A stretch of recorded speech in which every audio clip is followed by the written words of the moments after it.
O que ninguém explica, a Bíblia descomplica. O que ninguém explica, a Bíblia descomplica. E nós vamos ver um exemplo disso na mensagem de hoje. E este exemplo, irmãos, ele deve servir para nós meditarmos no seguinte: assim como os grandes mistérios que estão ocultos à humanidade, que Deus explica, também as coisas da nossa vida que nós não entendemos, Deus explica. A história é que Nabucodonosor, aquele que era o rei do grande império da época, era mais do que os Estados Unidos de hoje. Nabucodonosor era literalmente o rei da terra. Ele teve um sonho, ficou perturbado com o sonho, mas não se lembrou dele. Todavia, sabia que o sonho tinha um significado. Então, ele chamou os seus sábios e veio conversar com eles e pediu para eles contarem o sonho e darem a interpretação. Óbvio que os magos não souberam contar o sonho. Então, o rei, naquela sua loucura insana, porque só pode ser fruto disso, ele diz que todos os sábios iam ser mortos e as casas iam ser feitas monturo. Era um costume da época, demolir a casa para apagar a lembrança daquelas pessoas, apagar a memória daquelas pessoas. E aí a ordem foi urgente e os enviados do rei foram buscar todos os sábios, entre eles Daniel e seus amigos. Foi quando Daniel, de forma prudente, pediu um tempo, orou a Deus junto com seus amigos e recebeu o mesmo sonho do rei. Foi quando ele fez esta exclamação aqui. Verso 20.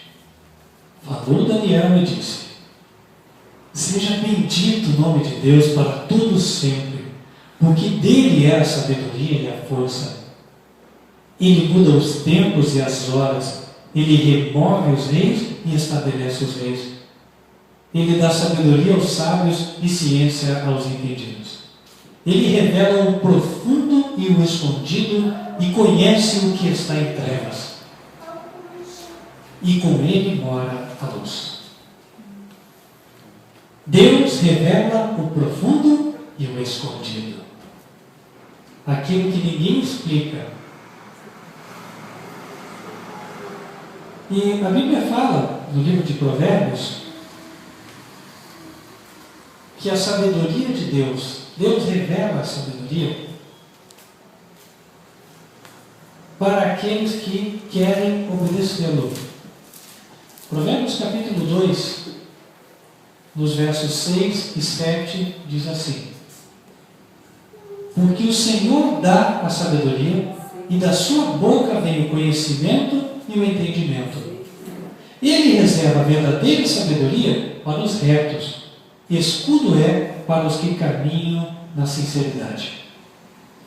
Sabe, tem muitas coisas que nós ouvimos na televisão, nós lemos nos livros, e aí falamos, mas os mistérios, pirâmide, dinossauros, triângulo das Bermudas e outras coisas. E aí cada um tem a sua teoria, a origem das espécies, etc, etc. Aí surgem diversas teorias, Só que dentre todas essas, a verdade está, sabe com quem? Está com quem tem o temor de Deus. E hoje nós queremos trazer para a meditação um exemplo disso. Um mistério, ou considerado como um mistério por muitos, que a Bíblia desvenda com uma facilidade tremenda. Claro, para aqueles que creem. Lucas 8. Qual é o mistério do qual nós estamos falando, Lucas, capítulo 8, uma entrevista de Jesus com o demônio. Lucas, capítulo 8,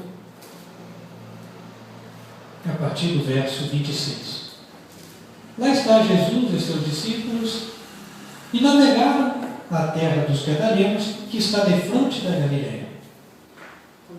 E quando desceu para a terra, saiu-lhe ao encontro, vindo da cidade, um homem desde muito tempo, estava possesso de demônios e não andava vestido, nem habitava em qualquer casa, mas nos sepulcros. E quando viu a Jesus, prostrou-se diante dele, exclamando e dizendo com alta voz: Que tenho eu contigo, Jesus, Filho do Deus Altíssimo? Peço-te que não me atormentes. Porque tinha ordenado ao espírito imundo que saísse daquele homem, pois já havia muito tempo que o arrebatava. E guardavam-no preso com grilhões e cadeias, mas, quebrando as prisões, era impelido pelo demônio para os desertos. E perguntou-lhe Jesus, dizendo: Qual é o teu nome? E ele lhe disse: Legião, porque tinham entrado nele muitos demônios. E rogavam-lhe que os não mandasse para o abismo. Jesus conversou com os demônios. E os demônios fizeram um pedido para ele. Eles não queriam ir para o abismo. Interessante, o demônio não querer ir para um lugar, né? Bom, existem lugares para os quais nenhum de nós quer ir. Por exemplo, alguém aqui quer ir para a cadeia? Não. Ninguém quer ir para a cadeia. Ou seja, nós não queremos ir para lugares os quais nós sabemos que são ruins, certo? E os demônios não queriam que Jesus os ordenasse ir para o abismo. Por quê? Bom, em primeiro lugar, porque se Jesus mandasse, eles teriam que ir. Em segundo lugar, porque o abismo não era bom. Se fosse bom, eles não iam pedir para não ir para lá. Daqui se conclui que o abismo é um lugar. Aonde? Bom, esse lugar está no planeta Terra. Até porque é aqui que os demônios ficam. Prova disso é que lá no livro de Jó, no início do livro, conta a história de que os filhos de Deus estavam se reunindo lá no céu, apareceu Satanás, e aí Deus perguntou: De onde vens? E Satanás disse o quê? De rodear a terra e passear por ela. Ou seja, ele mora por aqui mesmo. E aí os demônios não queriam ir para o abismo. Quer dizer, abismo não. Por quê? Era ruim. O Apocalipse fala que em algum momento no futuro, os demônios que estão no abismo vão ser soltos do abismo. Isso quer dizer que, de alguma maneira, eles estão presos no abismo. O abismo é uma espécie de prisão de demônios. Lá em Apocalipse 9, verso 11,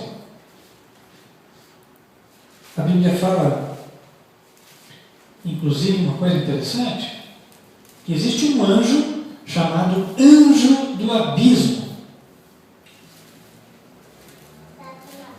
Está falando lá dos gafanhotos simbólicos que representam demônios. Nós não vamos estudar o capítulo 9 aqui.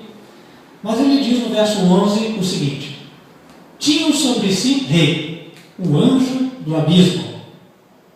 Quem é? Em hebreu era o seu nome Abaddon e em grego Apolion.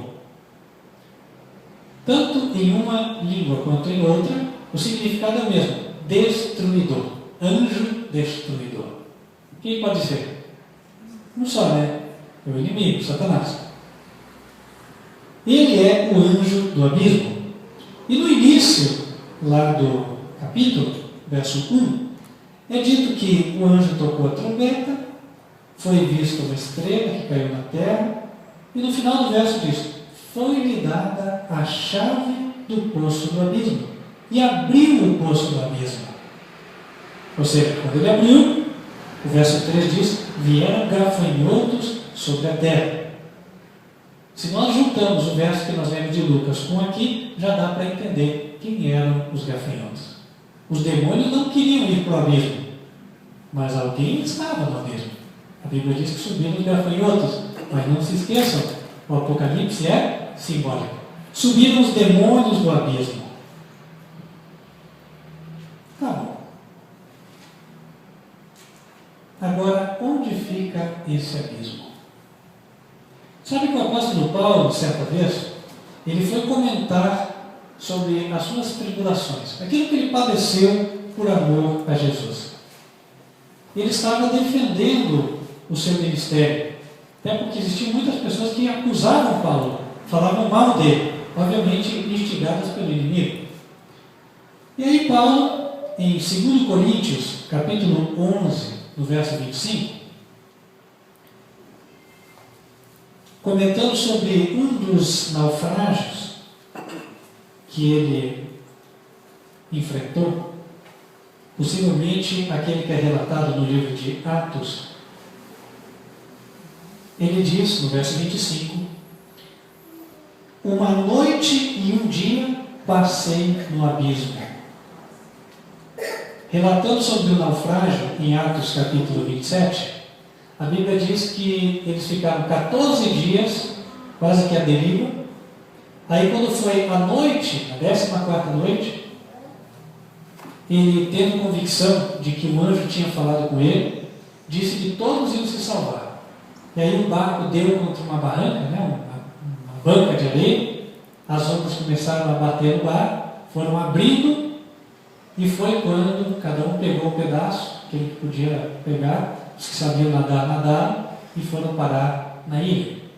Ou seja, aquela noite, o barco parado, e aquele dia ele estava ali, sobre o mar, à mercê de ser afogado, mas não foi porque Deus protegeu.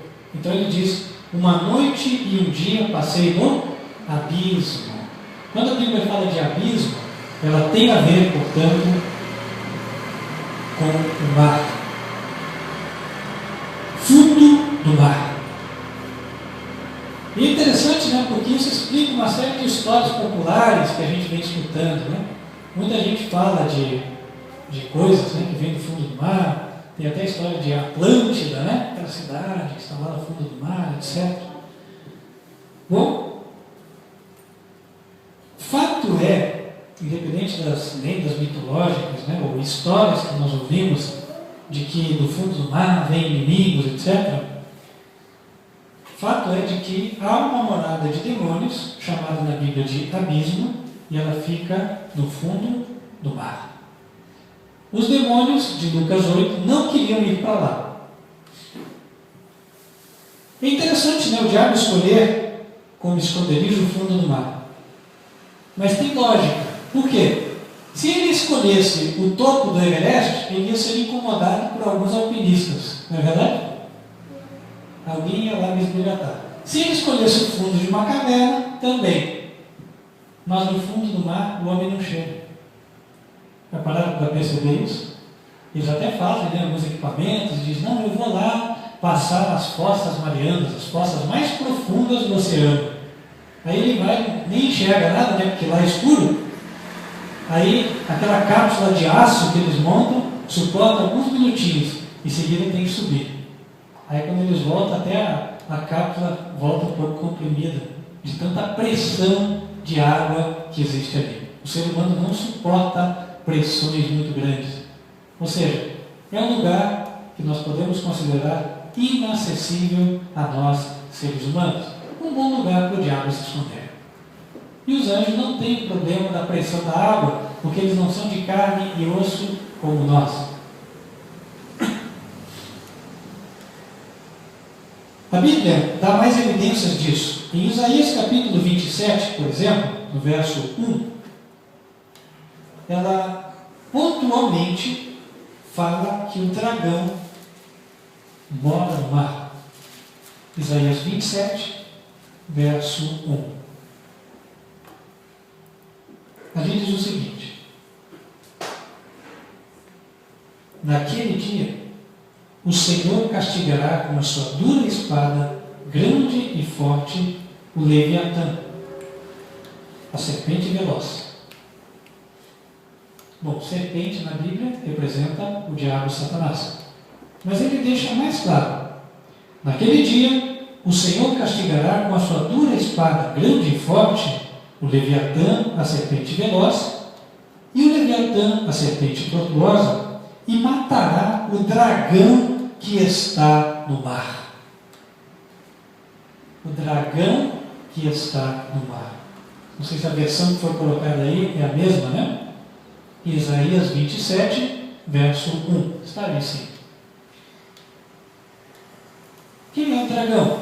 Apocalipse 12, verso 9. Ele fala: o dragão, a antiga serpente, Satanás, o diabo. A morada de Satanás é no fundo do mar. E aqui ele é chamado de Leviatã. Isso nos ajuda até a entender algo bíblico, antes de irmos para o mistério da humanidade. O Leviatã é um animal citado em Jó, capítulo 41. E ali fala de que você e eu, nós não temos como lutar e prender o Leviatã. Jó 41. Ali é quando Deus está respondendo a Jó. Vou ler rapidamente para vocês. Ele diz ali no verso 1: poderás pescar com anzol o Leviatã, ou ligarás a sua língua com a corda? Verso 4: fará ele concertos contigo, ou o tomarás tu por escravo para sempre? Aqui dá para entender que não é só um peixe, né? Você não faz acordo com o peixe, que alguns comparam o Leviatã, mas parece de crocodilo. Embora isso possa ter um sentido, eu não vou questionar aqui, mas é evidente que quando o verso 4 fala que o Leviatã, ou se eu poderia tentar fazer um concerto, um acordo com o Leviatã tem que ser um ser inteligente, pensante, não é verdade? Porque eu só posso fazer acordo com alguém que pode concordar comigo. O Leviatã também é um símbolo usado para representar o inimigo, Satanás. E essa expressão de ligar a língua com corda, ou pôr corda no nariz, ela é usada no sentido figurado na Bíblia para representar o conquistar alguém.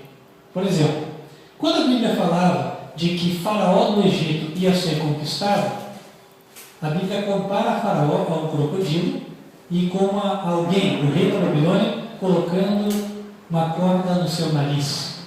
Vamos para Isaías 37, só para confirmar isso aí. Isaías 37, verso 9. Eu sei que nós estamos pulando de lá para cá, mas nós já vamos parar de fazer isso e aí focar no mistério do qual vamos falar. Isaías 37.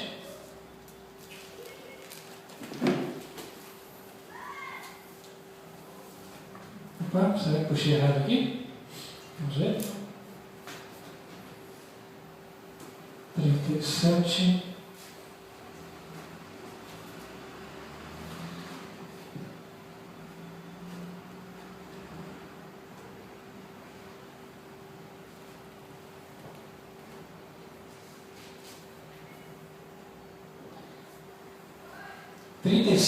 Verso 29. Tá? Ele fala do faraó também, nesse sentido simbólico, mas a passagem que eu puxei para vocês é onde Deus fala do rei da Assíria. Verso 29 diz: por causa da tua raiva contra mim, e porque a tua arrogância subiu até os meus ouvidos, eis que eu porei o meu anzol no teu nariz e o meu freio nos teus lábios, e farei voltar pelo caminho por onde vieste.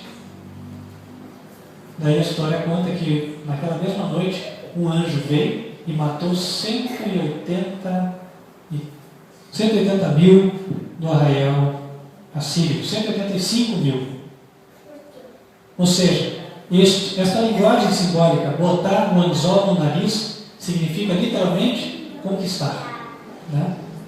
E aí voltando para Jó, será que você, Jó, é capaz de pegar o Leviatã e colocar o anzol no seu nariz? Será que você consegue amarrar o diabo? Não. Isso responde uma coisa, meus queridos. Às vezes, né, o ser humano pode até se orgulhar e dizer: não, vou falar para o diabo, está amarrado. Não. O ser humano não consegue amarrar o diabo. Certo? Quem consegue? Jesus. Por isso que até corretamente muitos falam, está amarrado em nome de Jesus. Aí sim. Agora, fale isso só se Deus te tocar. Porque se o Espírito de Deus não estiver em você, saiba, você não tem como guerrear contra o diabo. Ele é mais forte do que nós. Isso tem que ficar claro, meus queridos. Em Jó 41, inclusive, Deus fala o seguinte: coloca a mão sobre ele, você vai ver a luta e jamais você vai tentar fazer isso de novo. Mas voltando ao ponto. Então, o diabo, nosso inimigo, Satanás, ele tem uma morada física aqui na terra, a qual é no fundo do mar. E não só ele, vários demônios também. Prova disso está no livro de Salmos, capítulo 74. Ali no verso 13, o salmista fala daquela vez em que Deus abriu o mar para que o povo de Israel passasse. E ele diz assim: tu dividiste o mar pela tua força, quebraste a cabeça dos monstros das águas, fizeste em pedaços as cabeças do Leviatã. A linguagem aqui, mais uma vez, ela é uma linguagem figurada. Figurada quer dizer, estou falando de uma maneira simbólica. Quem são os monstros das águas aos quais Deus simbolicamente quebrou as cabeças? Salmos 74, verso 13. Quem são os monstros das águas aos quais simbolicamente Deus quebrou as cabeças?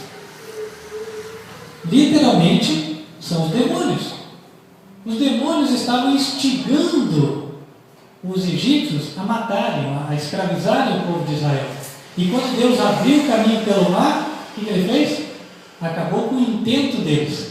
E como o mar é reconhecidamente a morada dos demônios, literalmente, de maneira simbólica, o salmista diz: quando você, Deus, quando o Senhor abriu o mar, o Senhor quebrou a cabeça deles. Abriu espaço no meio do território deles para que o povo de Deus passasse. E aqui ele fala não só de um monstro das águas, ele fala dos monstros, plural, das águas. Ou seja, muitos demônios moram ali. Agora, onde moram esses demônios, meus irmãos? Aí, basta nós buscarmos um pouquinho de história moderna e antiga para chegarmos à conclusão. Se há algum lugar no mar onde poderia dizer que os demônios vivem, que lugar seria esse? Quer dizer, os irmãos até já falam, parece que vem até da sabedoria popular, né? O Triângulo das Bermudas, o lugar onde os aviões somem em navios, o lugar onde uma série de pessoas contam experiências estranhas.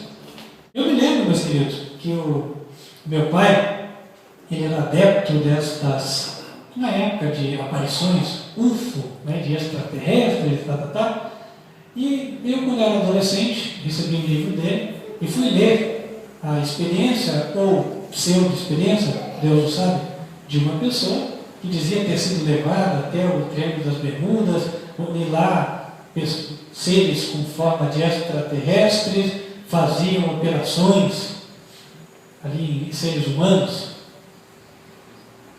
Interessante.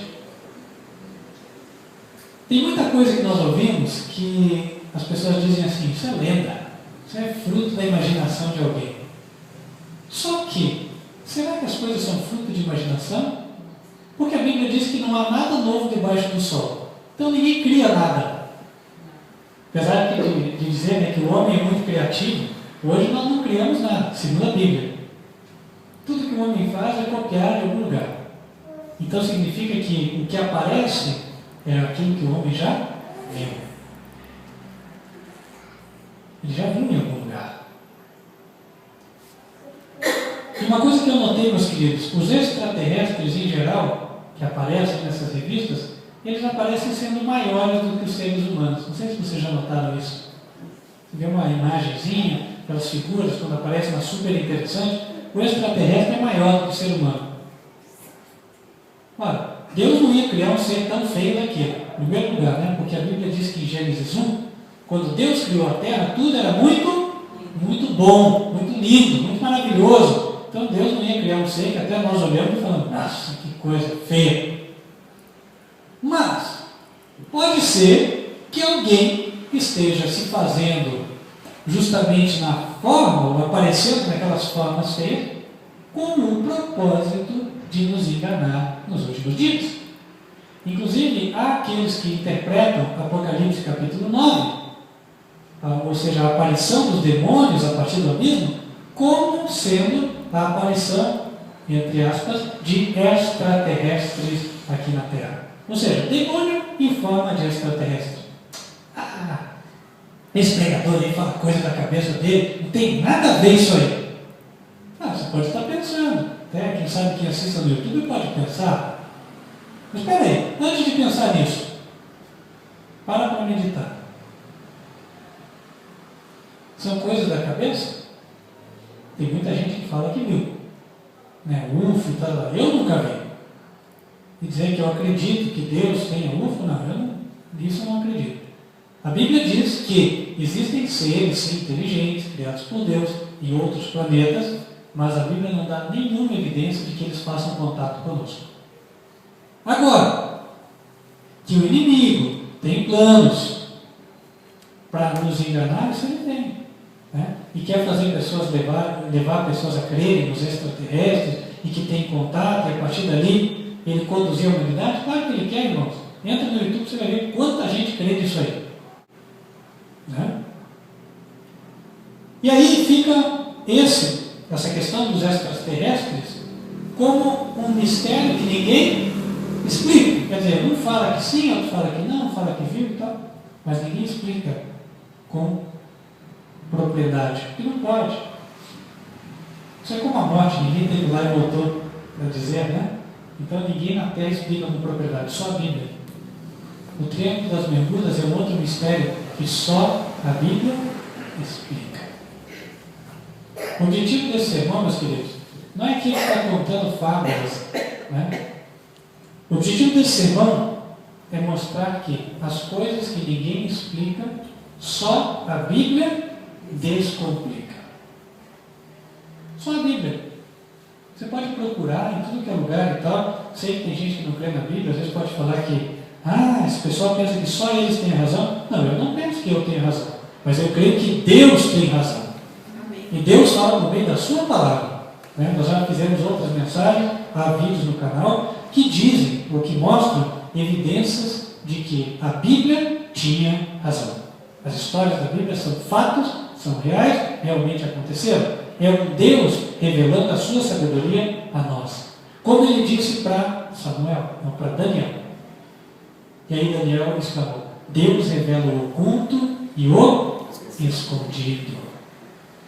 As pessoas não sabem de onde vem o Triângulo das Bermudas e o que há lá. Pois a Bíblia nos faz entender. Bom, lá está Satanás, lá estão os demônios. É o quartel-general deles. E no tempo de Apocalipse 9, que está mais adiante, eles vão sair de lá e eles vão vir aqui atormentar as pessoas. Então, se hoje os tempos estão difíceis, muito mais lá para frente, meus queridos. Posso até dizer uma coisa, com segurança.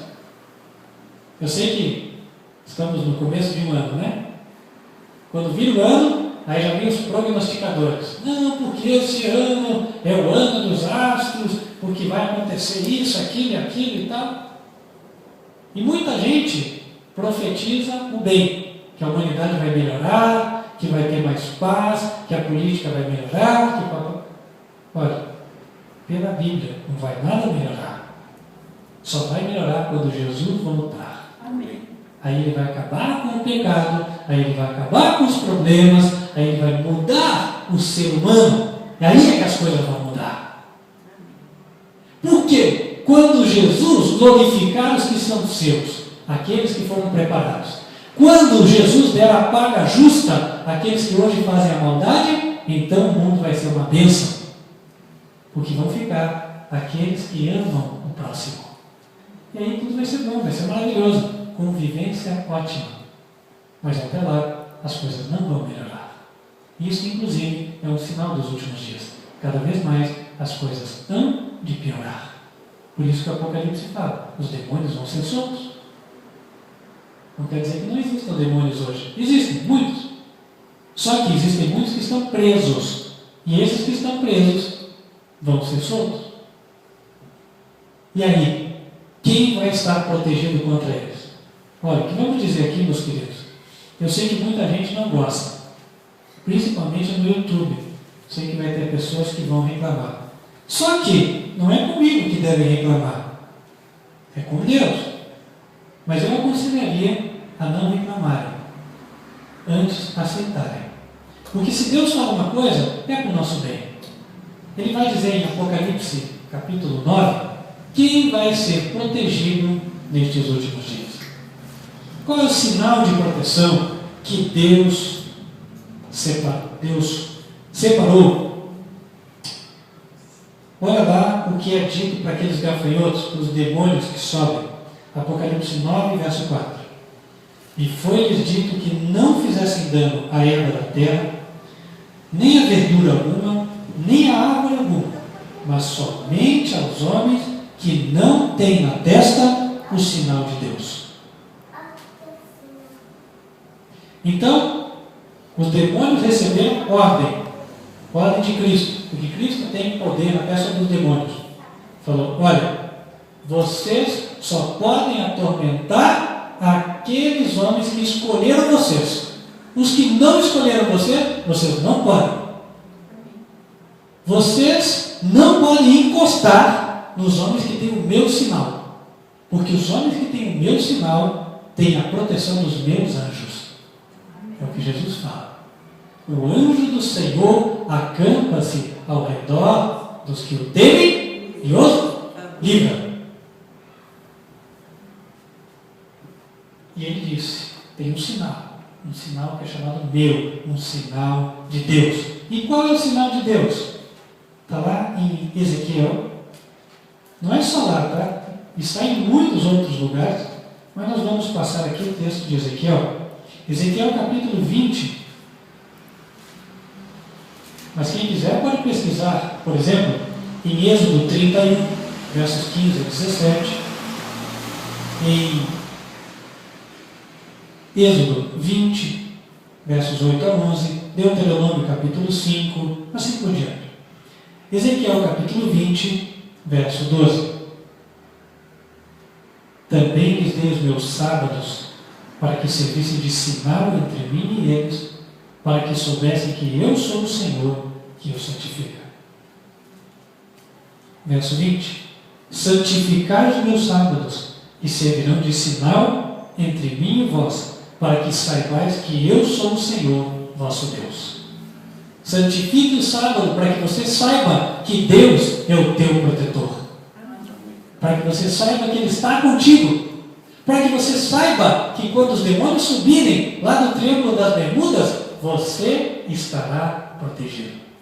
1000 cairão ao teu lado, 10.000 à tua direita, mas tu não serás atingido. Então, meu querido, você que está aqui, você que vai ver no YouTube, não reclame de dizer, por que está falando do sábado? Ora, mas se Deus deu o sábado como sinal de proteção, é uma bênção, receba!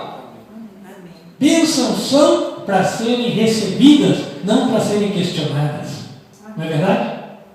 Se fosse uma obrigação, ainda vai lá de reclamar, né? Mas não é uma obrigação, é uma bênção.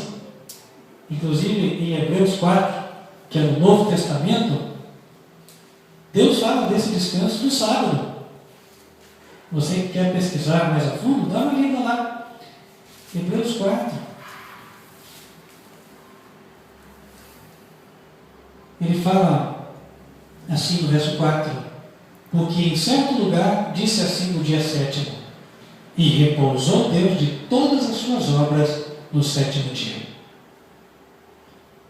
Portanto, verso 9, resta ainda um repouso para o povo de Deus, porque aquele que entrou no seu repouso, ele próprio repousou de suas obras, como Deus das suas.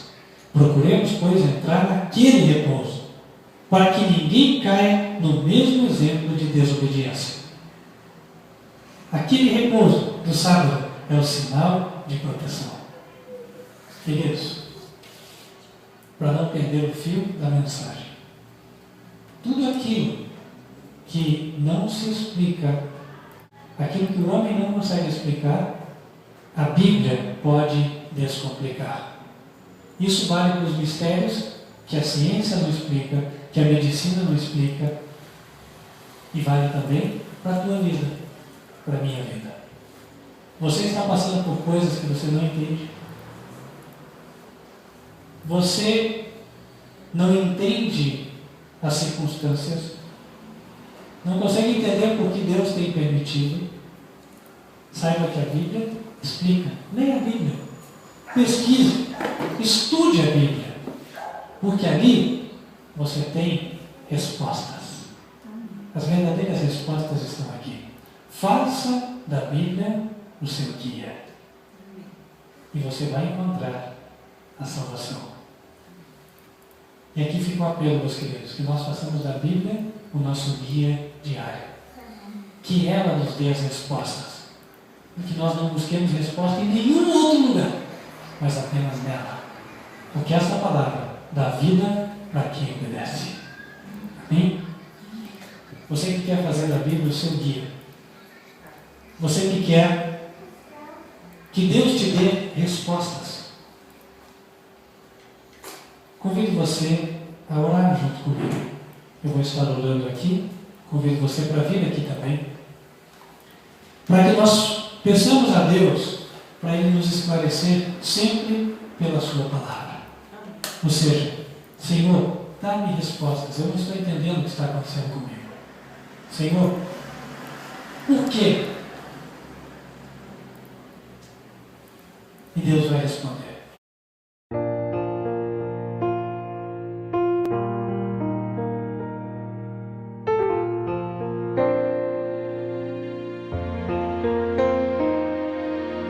Bem-aventurado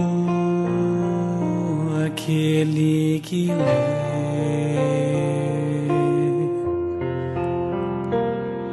que ouve e atende a profecia desse livro,